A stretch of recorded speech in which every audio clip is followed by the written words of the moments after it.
until now.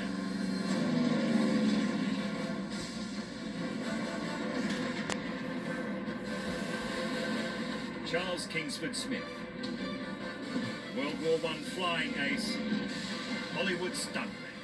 He will become the first to fly from America to Australia, or die trying.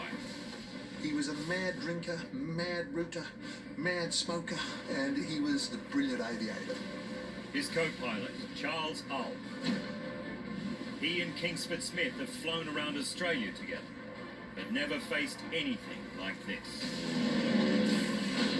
They're 2,000 kilometres from home, flying blind, off course, no place to land, through a storm that threatens to tear the plane apart. Now, to be at night time over a rough ocean, but then to be in a storm, nothing could be more frightening. In those days, the instruments for flying in cloud were very basic, and so you needed great skill to be able to keep the plane in a position so it wasn't going to turn upside down and crash into the ocean. Aeroplanes promise to shrink the world and transform Australia. The trip from America by boat takes 3 weeks. Smithy reckons he can do it in 9 days.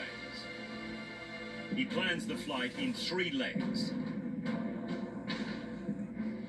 San Francisco to Hawaii, Hawaii to Fiji, Fiji to Brisbane.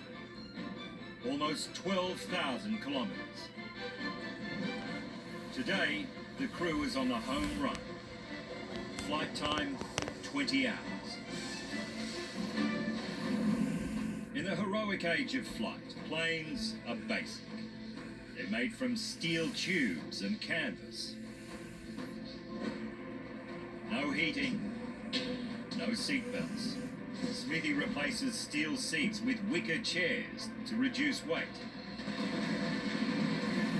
5 hours into the flight, the storm intensifies. The Southern Cross communicates with Australia in Morse code. Smithy and Ulm pass notes over the 3,000-litre fuel tank fitted 20 hours in a wicker chair? Now that's crazy. especially for this trip.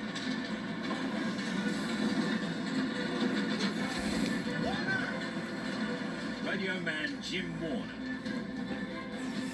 taps out progress reports heard by radio stations in Australia.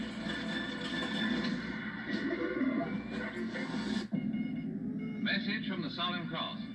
Left Suva at 3 p.m. local time today. Australian radio has only been on air for 5 years. This is the first live coverage of an international event. Thousands tune in, transfixed by the real-life adventure through the long night. Weather deteriorating. Call again. They'll be fine. The fact that you could actually listen to a blow-by-blow description of what he was doing would have helped capture the imagination of Australia and made people want to know exactly where he was.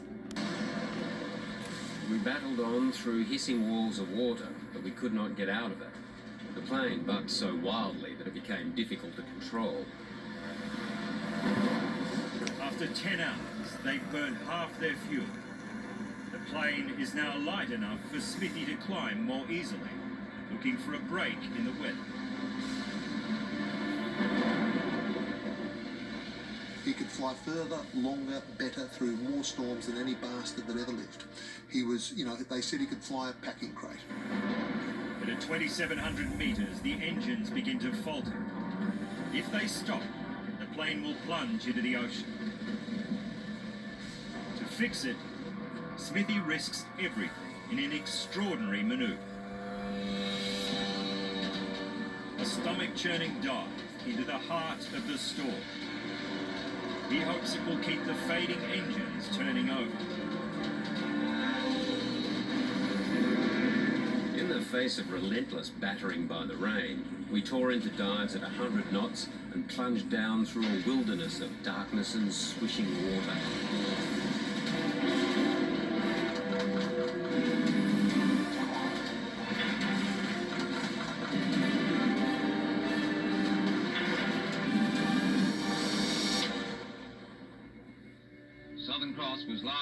from 2 hours ago.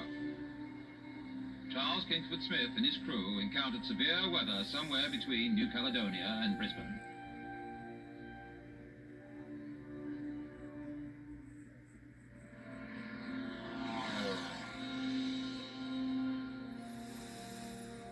June 9, 9:50 a.m.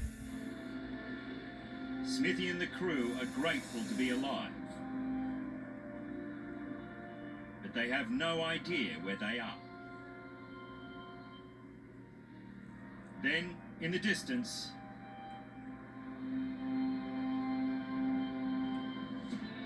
they see land. Australia. They're 270 kilometres off course. Not bad, considering. Crossing the Pacific at that time was for Australians the equivalent of travelling to the moon. It represented a frontier of impossibility that had been overcome. Charles Kingsford Smith and his crew have crossed the Australian coast above the northern New South Wales town of Ballina. They expect to land at Brisbane within the hour.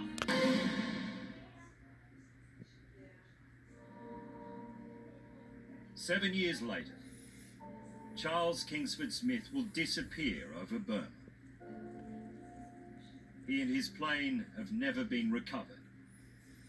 Australia mourns him. But Smithy's trans-Pacific flight stands as one of the most remarkable achievements in aviation history, and it inspires a nation.